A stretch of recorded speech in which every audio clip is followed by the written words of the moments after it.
బులెటిన్లో ముందుగా హెడ్లైన్స్ చూద్దాం. బీజేపీ శాసనసభ పక్ష నాయకుడు శ్రీ అల్లేటి మహేశ్వర్ రెడ్డి మీడియాతో మాట్లాడుతూ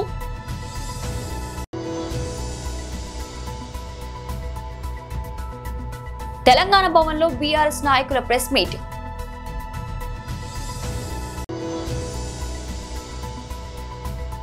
గుంటూరు పార్లమెంట్ నియోజకవర్గం పరిశీలకులు Pothana Venkat Mahesh press meet.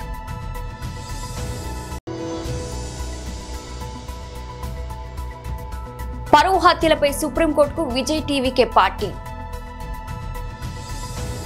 BJP శాసనసభ పక్ష నాయకుడు శ్రీ అల్లేటి మహేశ్వర్ రెడ్డి మీడియాతో మాట్లాడుతూ రెండు ముఖ్యమైనటువంటి అంశాలని ప్రస్తావించదలుచుకున్నాం. ఒకవైపున ప్రకృతి వైపరీత్యం వల్ల కాలువలు పొంగుతున్నాయి, వాగులు నిండుతున్నాయి, చెరువులు పూర్తి స్థాయికి చేరుకున్నాయి. మరొక వైపున మోకాల్లోతు నీళ్లు అనేక నగరాల్లో వల్ల సాధారణ సామాన్య ప్రజానికానికి పూర్తి స్థాయిలో ఇబ్బంది ఎదురవుతా ఉంది. ఈ యొక్క అంశాన్ని దృష్టిలో పెట్టుకొని భారతీయ జనతా పార్టీ కార్యకర్తలని, ఆ పరిసర ప్రాంతాల్లో ఉన్నటువంటి ప్రజాప్రతినిధులని రాష్ట్ర అధ్యక్షుడు అప్రమత్తం చేశారు. సహాయక చర్యల్లో అందుబాటులో ఉండాలని చెప్పని పిలుపునివ్వటం కూడా జరిగింది. ఎప్పటికప్పుడు రాష్ట్రంలో జరుగుతున్నటువంటి ఒక పరిస్థితిని కేంద్రంలో ఉన్నటువంటి బీజేపీ అధ్యక్షుడు నడ్డా గారు, అదేవిధంగా రక్షణ శాఖ మంత్రి అయినటువంటి రాజ్నాథ్ సింగ్ గారు కూడా ఇటు మంత్రులతో చర్చలు జరుపుతూ మరొక వైపున పార్టీ అధ్యక్షుడితో కూడా మాట్లాడి కార్యకర్తల యొక్క యంత్రాంగాన్ని కూడా అప్రమత్తం చేసి సహాయక సేవా కార్యక్రమాల్లో పాల్గొనాలని చెప్పని సూచించినటువంటి విషయాన్ని ఈ సందర్భంగా తెలియజేస్తున్నాం. ఇకపోతే రాజకీయాల్లోకి వస్తే హైదరాబాద్ ఢిల్లీ నడుమ ముఖ్యమంత్రిని ఫుట్బాల్ ఆడుకుంటుంది కాంగ్రెస్ అధిష్టానం. ఇది అధిష్టానానికి ఈ రోజు వరకు కొత్త కూడా కాదు. మొదటి నుంచి కూడా ఆనాటి ఆంధ్రప్రదేశ్, ఈనాటి తెలంగాణలో ఉన్నటువంటి ముఖ్యమంత్రులని ఫుట్బాల్ ఆడుకోవటం అనేది తరచుగా చూస్తున్నటువంటి ఒక సంఘటనలు. ఈ ముఖ్యమంత్రి ఇప్పటికే ఆ రకంగా హైదరాబాద్ ఢిల్లీ, ఢిల్లీ హైదరాబాద్ చక్కర్లు కొడుతూ ఫుట్బాల్లా నలిగిపోతున్నటువంటి విషయాన్ని కూడా మనం చూస్తున్నాం. ఈ మధ్యలో ఒకవైపున రాహుల్ నిలబడ్డాడు, ఇంకొక వైపున ప్రియాంక నిలబడ్డది. ఇద్దరి నడుమ రేవంత్ రెడ్డి ఉన్నాడని ఒక పెద్ద వార్తగా కాంగ్రెస్ నాయకులు చెప్పుకుంటా ఉన్నారు. మరొక వైపున హెలికాప్టర్లో కూడా వీళ్ళే కలిసి పయనించారు అన్నటువంటి విషయాన్ని కూడా ఒక పెద్ద వార్తగా ఎవరికి వాళ్ళు చిత్రీకరించుకుంటూ పత్రికల్లో ప్రచార సాధనాలకి అందించారు. మధ్యలో నిలబెట్టింది ఆడుతున్నటువంటి ఫుట్బాల్కి నిదర్శనం ఒకటైతే, జరగబోయేటువంటి ఒక బీహార్ ఎన్నికల్లో జరగబోయేటువంటి కాంగ్రెస్ యొక్క ప్రచార కార్యక్రమంలో బీహార్ ట్యాక్స్ ఏ రకంగా రేవంత్ రెడ్డి నుంచి, తెలంగాణ రాష్ట్రం నుంచి వసూలు చేయాలన్నటువంటి ఒక ఆలోచన మేరకు ఈయనకి పెద్దపీట వేసినట్టుగా నటిస్తున్నారు. తెలంగాణ భవన్లో బీఆర్ఎస్ నాయకుల ప్రెస్ మీట్. ఈ ప్రభుత్వం మాత్రం నిమ్మకు నీరెత్తుకున్నట్టు కూర్చొని ఆ ముందు ఆ వరద నష్ట నివారణకు ఏదైతే ప్లాన్ చేయాల్సిందో అది చేయలేకపోయింది. ఇప్పటికి కూడా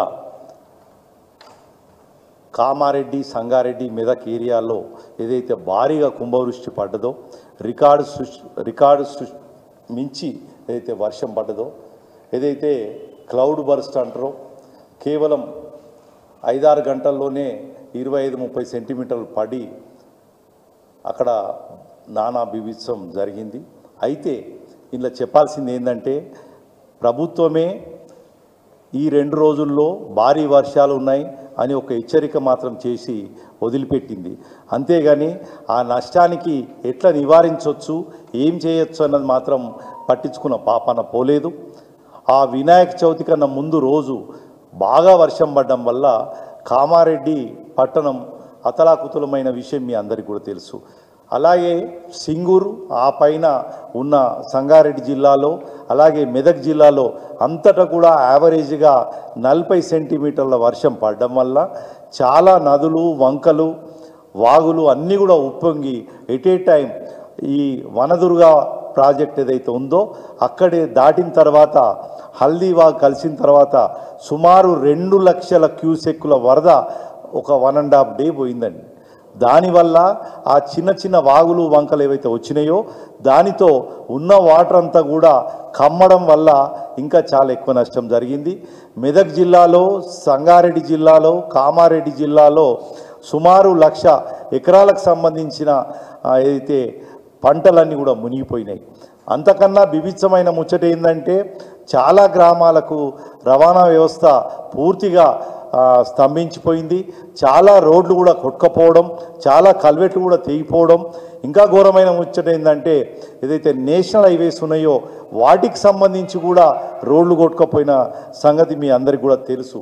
అయితే ఇప్పటికి 5 రోజులు కావచ్చింది, ఇప్పటికి కూడా చాలా గ్రామాలలో నీళ్ళు ఇంకా దిగిపోలేదు, అలాగే కమ్ముతోటి ఉన్నాయి.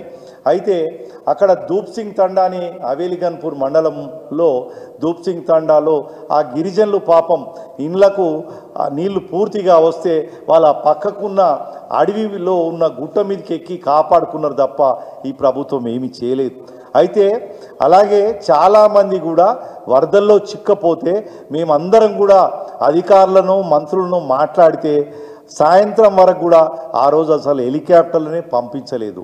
అయితే మంత్రులేమో చిన్న చిన్న ప్రారంభోత్సవాలకు ఇష్టం ఉన్నట్టుగా తిరుగుతున్నారు హెలికాప్టర్లు, కానీ ప్రాణ నష్ట నివారణకు మాత్రం ఈ హెలికాప్టర్లు వాడకం రాలేదు. అయితే జిల్లా ఇన్ఛార్జ్ మంత్రులు లేదా జిల్లాలో ఉన్న మంత్రులు కూడా ఆ రోజు సాయంత్రం వరకు కూడా ఎక్కడ కూడా కనీసం సమీక్ష కూడా చేయలేదు. గుంటూరు పార్లమెంట్ నియోజకవర్గం పరిశీలకులు పోతన వెంకట్ మహేష్ ప్రెస్ మీట్. వీడియోను కానీ చూసి ప్రజలందరూ కూడా ఇది ప్రజల కోసం వచ్చిన పార్టీ అయినా, పవన్ కళ్యాణ్ గారు ప్రజల కోసం పనిచేసేటువంటి వ్యక్తి అయినా అని అందరు కూడా నిన్న ఆలోచనలో పడిపోయారు. ఎక్కడైనా సరే నిన్న జనసేన పార్టీ లెజిస్లేచర్ సమావేశంలో ఎక్కడైనా సరే మీరు చూడండి, రైతుల సమస్యల మీద కానీ, గిట్టుబాటు ధరల మీద కానీ, అదేవిధంగా యూరియా సమస్యల మీద కానీ, స్టీల్ ప్లాంట్ ప్రైవేటీకరణ జరగదు, కేంద్ర ప్రభుత్వం ప్రకటించినటువంటి 34 విభాగాల్లో కూడా ప్రైవేటీకరణ నిలుపుదల చేస్తామని కానీ, అదేవిధంగా ఫీజు రీయింబర్స్మెంట్ అమల్లో ఉన్నటువంటి లోపాల గురించి కానీ, సూపర్ 6, సూపర్ 7 హామీల గురించి కానీ, మహిళలు, చిన్నారులపై జరుగుతున్నటువంటి దాడుల గురించి కానీ, గంజాయి, డ్రగ్స్ లాంటి అంశాల గురించి కానీ, అదేవిధంగా పెంచిన కరెంటు ఛార్జీల షాకు గురించి కానీ, రాష్ట్రంలో ఎక్కడ పడితే అక్కడ ఏర్పాటు చేసినటువంటి మద్యం బెల్ట్ షాపుల మీద కానీ, విచ్చలవిడిగా మట్టి మాఫియా, రేషన్ మాఫియా, ఇసుక మాఫియా, అదేవిధంగా అవినీతి మీద ఎక్కడన్నా చర్చ జరిగిందా? ఇట్లాంటి అంశాల మీద కానీ, అదేవిధంగా పవన్ కళ్యాణ్ గారు ఎన్నికలు ముందు కూడా పదే పదే అనేక సభల్లో, సమావేశాల్లో చెప్పారు, ప్రతి నియోజకవర్గంలో 500 మంది యువతకి 10 లక్షల రూపాయల ఆర్థిక సాయం చేస్తామని చెప్పి. ఇట్లాంటి అంశాల్లో ఒక్క అంశం మీదైనా సరే జనసేన పార్టీ అధ్యక్షులు పవన్ కళ్యాణ్ గారి నేతృత్వంలో ఒక్క అంశం మీదైనా చర్చ జరిగిందా? ఒక్క అంశం మీదైనా చర్చ జరిగిందా? ఇవన్నీ ఆశించి ప్రజలు నిన్న భంగపడ్డారు. నిన్న మనకు ఉపయోగపడేటువంటి ఒక్క అంశం మీద కూడా పవన్ కళ్యాణ్ గారు మాట్లాడలేదు. ఇంకా ఎమ్మెల్యేలు, ఎంపీలు, ఎమ్మెల్సీలు దేనికోసం అసలు ఆ పార్టీకని ప్రజలందరూ కూడా జనసేన పార్టీ నుంచి మంచిని ఆశించి అందరూ కూడా భంగపడ్డారు. ఈ పార్టీ జనం కోసం వచ్చినటువంటి పార్టీ కాదు, కేవలం చంద్రబాబు గారి సేవ కోసం తెలుగుదేశం పార్టీకి ఒక అనుబంధ విభాగంలాగా పనిచేసేటువంటి పార్టీ అని నిన్న అందరికీ కూడా అర్థమైపోయింది, ప్రజలందరికీ కూడా. నిన్న చాలామంది జనసేన పార్టీ ఎమ్మెల్యేలు కూడా పవన్ కళ్యాణ్ గారితో 1-to-1 మాట్లాడేటువంటి అవకాశం వచ్చింది, మాట్లాడదాం అని అనుకున్నారు. మంగళగిరిలో మనకి ఎలాగో 1-to-1 మాట్లాడేటువంటి అవకాశం ఇవ్వట్లేదు, కనీసం విశాఖపట్నంలో మరి ప్రత్యేక సమావేశాలు ఏర్పాటు చేశారు కదా. అందుకని పవన్ కళ్యాణ్ గారితో జనసేన పార్టీ ఎమ్మెల్యేలందరూ కూడా 1-to-1 మాట్లాడి తమిళ స్టార్ హీరో విజయ్ నేతృత్వంలోని తమిళగా వెట్రి కలగం పార్టీ ఓ కీలక సామాజిక అంశంపై సుప్రీంకోర్టును ఆశ్రయించింది. రాష్ట్రంలో పెరిగిపోతున్న పరువు హత్యలను అరికట్టేందుకు ప్రత్యేక చట్టం తీసుకురావాలని కోరుతూ సర్వోన్నత న్యాయస్థానంలో పిటిషన్ దాఖలు చేసింది. ఇటీవల తమిళనాడులో ఓ దళిత సాఫ్ట్వేర్ ఇంజనీర్ దారుణ హత్యకు గురైన నేపథ్యంలో టీవీకే ఈ నిర్ణయం తీసుకోవడం ప్రాధాన్యత సంతరించుకుంది.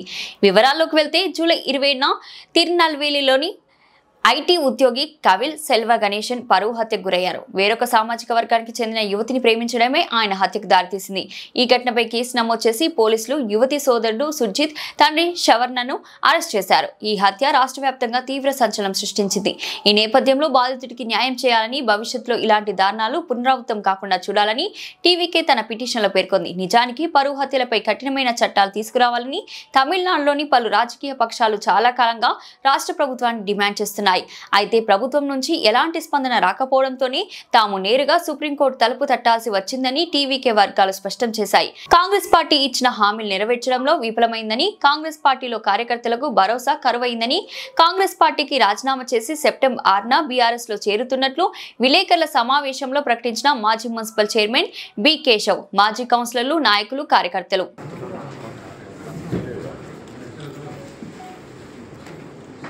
మీడియా మిత్రులందరికీ పేరు పేరున ఆయన నమస్కారం. పిలిచిన వెంటనే అందరూ వచ్చినందుకు మీ అందరికీ కృతజ్ఞతలు.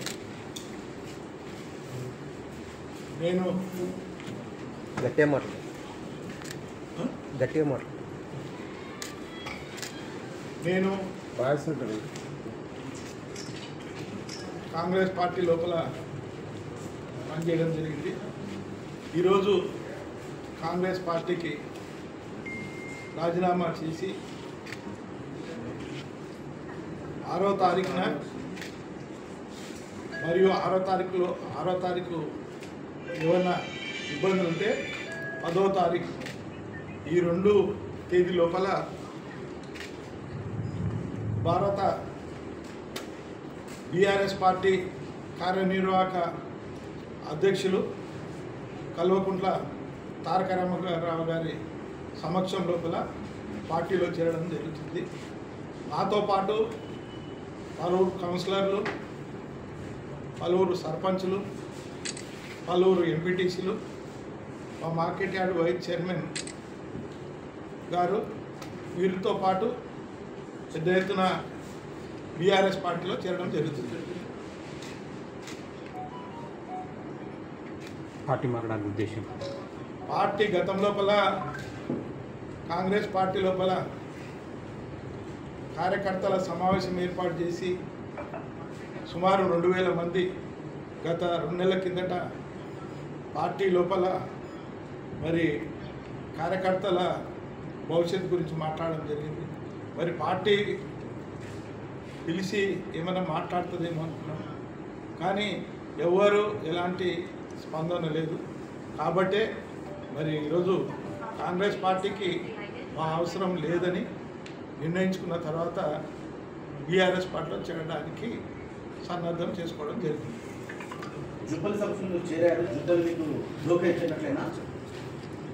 దోకాయించినరా అనేది మీకే తెలుసు. మరి పార్టీలో చేర్చుకున్న వాళ్ళు ఆలోచించుకున్న పార్టీలో చెప్పేది ఒకటి చేసేది ఒకటి అంటే మరి మీకే అన్నీ తెలుసు. మీరు నాకంటే మీకే ఎక్కువ తెలుసు ఏం జరిగింది గద్వాల నియోజకవర్గ కాంగ్రెస్ పార్టీ గురించి రాజకీయ కారణాలు కూడా మీకే తెలుసు. మొన్నటిదాకా తాజా మాజీ మున్సిపల్ చైర్మన్ మీరు ఏ పార్టీ నుండి గెలిచినప్పుడు? బీఆర్ఎస్ పార్టీ నుంచి గెలిచి మళ్ళీ బీఆర్ఎస్ పార్టీలోకి వెళ్తుంది. మళ్ళీ బీఆర్ఎస్ పార్టీల కంటే ఏ పార్టీ తెలంగాణ రాష్ట్రం లోపల మరి ప్రజల పక్షాన పోరాటం చేయడం లేదు కాబట్టి బీఆర్ఎస్ పార్టీ రేపు భవిష్యత్తు లోపల తెలంగాణ లోపల బీఆర్ఎస్ పార్టీ అయితేనే ప్రజలకు న్యాయం చేస్తున్న ఉద్దేశంతో బీఆర్ఎస్ పార్టీలో చేరడం జరుగుతుంది. కాంగ్రెస్లో ఎవరు పట్టించుకోవడానికే వెళ్తుండ్రు, మాకు టికెట్లు రావని చెప్పి వెళ్తుండ్రని ఆరోపణలు ఉన్నాయి కదా. నాకు టికెట్ల గురించి సమస్య లేదు. మేము ఏ టికెట్ మీద గెలిచిన దమ్ము ధైర్యం మాకు. Congress party BC declaration 42% reservation అంటుంది. మీరు ఒక బీసీ నాయకుడిగా ఒక 2-3 సార్లు మున్సిపల్ చైర్మన్గా పనిచేసారు. ఈ సమయంలో మీరు ఎందుకు రాజీనామా చేస్తారు? బీసీ ఎక్కడ బీసీ బీసీ ఢిల్లీలో ఊపిపోయి ధర్నా చేస్తే బీసీ డిక్లరేషన్ కాదు కదా. ఈ గద్వాల బీసీ ఏమైంది? బీసీ నాయకురాలకి బీసీలకి అవమానం అన్యాయం జరుగుతుంది. మరి దాని గురించి పిసిసి అధ్యక్షులు కలిసినారు, ఎంపీ గారిని కలిసినారు, అందరిని కలిసినారు. ఏఐసిసి మెంబర్లు గద్వాలకు వచ్చిపోయినారు. 24 అవర్స్ మీరే చూసిండ్రు. 24 అవర్స్లో గుడ్ న్యూస్, 48 అవర్స్లో గుడ్ న్యూస్ అని చెప్పిండ్రు. అన్ని బ్యాడ్ న్యూస్ తప్ప కాంగ్రెస్ పార్టీలో గుడ్ న్యూస్లు ఎక్కడ లేదు. గద్వాల నియోజకవర్గంలో కాంగ్రెస్ పార్టీలో నేనంటే కొత్తగా పోయినా కాంగ్రెస్ పార్టీలో గతం లోపల 25 ఏళ్ళు పనిచేసిన, మళ్ళీ తర్వాత బీఆర్ఎస్లో 10 సంవత్సరాలు చేసిన తర్వాత మళ్ళీ కాంగ్రెస్లోకి పోయినా. కాంగ్రెస్ పార్టీ లోపల పనిచేస్తే మరి బీసీ డిక్లరేషన్ బీసీ అంటున్నారు. ఏడా ఉంది బీసీలకు? గద్వాల నియోజకవర్గంలో బీసీలు న్యాయం జరిగింది? ఎక్కడ జరిగింది? ఏమిట్లా జరిగింది చెప్పమని చెప్పండి. అన్న ఇప్పుడు అదే బీసీ నాయకులకి మీరు అండగా ఉన్నారు. పార్టీలో చేరిన తర్వాత అండగా ఉంటాను నేను. మీటింగ్లో చెప్పినారు సరితకు పూర్తి బాధ్యతలు నియోజకవర్గంలో అప్పచెప్పకుంటే గాంధీ భవన్ వరకు పాదయాత్ర చేస్తాను అని అన్నారు. మరి ఏం లేదు. ఆమె పార్టీ మారలేదు, ఆమె పార్టీలోనే ఉంది, ఆమెకు అండగా ఉంటాను. మీరు ఇప్పుడు పార్టీ మారడానికి కారణం ఏంటి? నేను ఏమంటున్నా 2 నెలలు అయింది, ఎస్ లేదు నో లేదు అన్నప్పుడు ఏం అంటే వాళ్ళకు ఉండొచ్చు, వాళ్ళకి ఇంకా ఉంటే ఏమైనా ఇది ఉండొచ్చు. కానీ నాకు అట్లాంటి ఇట్లా చూస్తే కనపడలే ఎక్కడ. నాకు కూడా టౌన్ లోపల కానీ నాకు కూడా నా వెనకలో ఉన్న వాళ్ళకి న్యాయం జరగాలనే ఉద్దేశంతో నేను పార్టీ నేనేం తీసుకోవడం జరిగింది. ఎమ్మెల్యే బీఆర్ఎస్లోనే ఉన్న కాంగ్రెస్లో చేరే అభివృద్ధి కోసం నేను ఇప్పుడు కాంగ్రెస్ పార్టీకి రాజీనామా చేస్తున్నా. బీఆర్ఎస్లో ఎమ్మెల్యే గారు ఉన్నా అని చెప్తున్నారు. మరి రేపు 6వ తారీఖు కార్యనిర్వాహక అధ్యక్షులు వస్తారు, అప్పుడు చెప్తారు ఎవరు బీఆర్ఎస్ ఎవరు కాంగ్రెస్ అనేది. ఆ రోజు ఆయన చెప్తారు. ఇంకా నేను కాంగ్రెస్ పార్టీలో బీఆర్ఎస్లో సభ్యత్వం తీసుకోలే. సభ్యత్వం తీసుకున్న తర్వాత నేను బీఆర్ఎస్ పార్టీ గురించి మాట్లాడతాను. రాష్ట్ర ముఖ్యమంత్రి రేవంత్ రెడ్డి ఎల్లంపల్లి ప్రాజెక్టు పర్యటన వెనుక దురుద్దేశమైన కుట్ర దాగి ఉందని రామగుండం నియోజకవర్గం బీఆర్ఎస్ పార్టీ సీనియర్ నాయకులు వేళ్ల హరీష్ రెడ్డి విమర్శించారు. గోదావరికని స్థానిక మార్కండేయ కాలనీలో ఏర్పాటు చేసిన విలేకరుల సమావేశంలో ఆయన మాట్లాడారు. ఈ విలేకరుల సమావేశంలో మాజీ కార్పొరేటర్ అయిత శివకుమార్, కోఆప్షన్ మెంబర్ తస్లీమా బాను, జహీద్ పాషా, మాజీ కౌన్సిలర్ కృష్ణస్వామి, బీఆర్ఎస్ పార్టీ యువజన విభాగం అధికార ప్రతినిధి బురుగు వంశీకృష్ణ, బీఆర్ఎస్ పార్టీ సీనియర్ నాయకులు మెరుగు చంద్రమౌళి, పర్ష స్వాతి, మేకల రామస్వామి, బొట్ల పోషం, అల్లి గణేష్, పొన్నం రాజయ్య, కొండ సురేష్, గొర్రె నర్సింగ్, గొర్రె శంకర్, ములుగురి శ్యామ్ తదితరులు పాల్గొన్నారు. వీళ్ళు కూడా అడుగుతలేదు కనీసం. టౌన్రమ్మ అని చెప్పేసి నిన్న స్థానిక శాసనసభ్యులు రాజ్ ఠాకూర్, మక్కన్ సింగ్ గారు కూడా అక్కడికి పోయిండ్రు. వారు ఒక వారం 10 రోజుల క్రితం వారు ఏం మాట్లాడిండ్రు? కాళేశ్వరం ప్రాజెక్టులో ఏదో 1,00,000 కోట్ల అవినీతి జరిగింది. 1,00,000 కోట్ల అవినీతి ఏందా బాబు? నాకు అర్థం కాదు. ప్రాజెక్టు ఖర్చు పెట్టిన క్యాపిటల్ ఎక్స్పెండిచరే 85,000 కోట్లు. దాంట్లో మేడిగడ్డ, అన్నారం, సుందిలా మొత్తం కలిపితే కూడా 10-15,000 కోట్లు కాదు. మిగతా అంతా కూడా పైన కట్టినటువంటి పంప్ హౌస్లు, బ్యారేజ్లు, lift, underground tunnel network, canal network అవినీతి చేసినందుకు మీరు బీఆర్ఎస్ పార్టీ నాయకులందరూ పోయి గోదావరిలో దూకు ఆత్మహత్య చేసుకోవాలంటే ఇంతకంటే దౌర్భాగ్యం ఇంకేమైనా ఉంటుందా అని అడుగుతుంది. కాంగ్రెస్ పార్టీ నాయకులకు కొంచెమైనా సెన్స్ ఉంటే ఇలా మీరు వచ్చి సుమారు 600 రోజుల పైన గడుస్తుంది. 20 నెలల్లో ఏమవుతుంది? ఈ 600 రోజులలో రోజుకొకరు చొప్పున రైతులు 600 మంది పిట్టలుగా రాలిపోయిన ఆత్మహత్య చేసుకున్నారు. మీకేమైనా సోయుందా అసలు? మీరు వరదలపై సమీక్ష జరపరు, రైతుల ఆత్మహత్యలపై సమీక్షలు జరపరు, రాష్ట్రంలో పెరిగిపోతున్నటువంటి గంజాయి కానీ లేకపోతే నేర ప్రవృత్తులపై సమీక్షలు జరపరు, స్కూళ్లలో గురుకులాల్లో చనిపోతున్నటువంటి పిల్లలపై సమీక్షలు జరపరు. ఇవి ఏమీ లేదు. 24 గంటలు పాడిందే పాట పాస్వాల పాట అన్నట్టు గదే కాళేశ్వరం గురించి మాట్లాడాలి, కేసీఆర్ గారిని బదనాం చేయాలని ఒక దురుద్దేశంతో మీరు పరిపాలిస్తున్నారు తప్ప ఈ ప్రజలకు పనికొచ్చే ఏ ఒక్క నిర్ణయం కూడా మీరు తీసుకోలేకపోతున్నారు. వరదలతో 3-4 రోజుల నుంచే చెప్తున్నారు, ఈ వాతావరణ శాఖ చెప్తుంది రాష్ట్రంలో వరదలు బీభత్సంగా రాబోతున్నాయి, వర్షాలు కురవబోతున్నాయి అని చెప్పేసి చెప్తా ఉంటే ఒక్క సమీక్ష కూడా చేయలేదు. మాన్సూన్ ప్రిపేర్నెస్ మీటింగ్స్ అనేది తెలియదు ముఖ్యమంత్రి గారికి. ఒక్క సమావేశం పెట్టరు. ఇలా గ్రౌండ్ మీద కూడా ఏకైక మంత్రి నాకు తెలిసి సీతక్క గారు తిరుగుతున్నారు తప్ప ఏ ఒక్క మంత్రి గారు కూడా తిరుగుతలేరు. ఏరియల్ టూర్లు అంట వీళ్ళకు. అదేంది హెలికాప్టర్ పిచ్ ఎక్కువ అయిపోయింది రాష్ట్రంలో ఉన్నటువంటి నాయకులకి. 24 గంటలు తుమ్మిన దగ్గిన రిబన్ కటింగ్లకి హెలికాప్టర్లో తిరుగుడు తప్ప ఇలా వరదలలో తిరిగి కనీసము కాళ్ళ కింద నీళ్లు బురద తగిలించుకొని తిరగాలన్న సోయి కూడా లేదు వాళ్ళకి. అంటే ప్రజల దగ్గరికి పోవద్దు, ఆ బురద కాళ్ళకి అంటద్దు, ప్రజల్ని పరామర్శించద్దు. వారి ముఖ్య ఉద్దేశం చాలా దారుణంగా ఉంది. ఇప్పటికైనా మీరు కాళేశ్వరం పట్ల మాట్లాడుతున్నటువంటి అవాకుల్ని చెవాకుల్ని వెనక్కి తీసుకోండి. ప్రజలందరికీ ఇలా రాష్ట్ర రైతాంగం మొత్తం నిర్ణయించుకున్నారు. రానున్న రోజుల్లో ఖచ్చితంగా కాంగ్రెస్ పార్టీని తీసి బొందబెట్టడమే కరెక్ట్ మార్గము. లేకపోతే రైతులకు ఎటువంటి సాయం జరగదు, రైతుల జీవితాలు మళ్ళీ బాగుపడవని చెప్పేసి రైతులు కూడా నిర్ణయించుకున్నారు. మీరు అందుకు తగ్గట్టే ఒళ్ళు జాగ్రత్త పెట్టుకొని పరిపాలిస్తే మంచిది. లేకపోతే రైతులు మీకు తగిన బుద్ధి చెప్తారు రానున్న రోజు. బులెటిన్ ముగించే ముందు హెడ్లైన్స్ మరోసారి. బీజేపీ శాసనసభ పక్ష నాయకుడు శ్రీ అల్లేటి మహేశ్వర్ రెడ్డి మీడియాతో మాట్లాడుతూ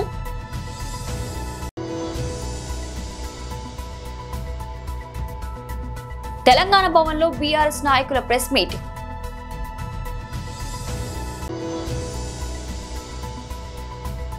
గుంటూరు పార్లమెంట్ నియోజకవర్గం పరిశీలకులు పోతన వెంకట్ మహేష్ ప్రెస్ మీట్.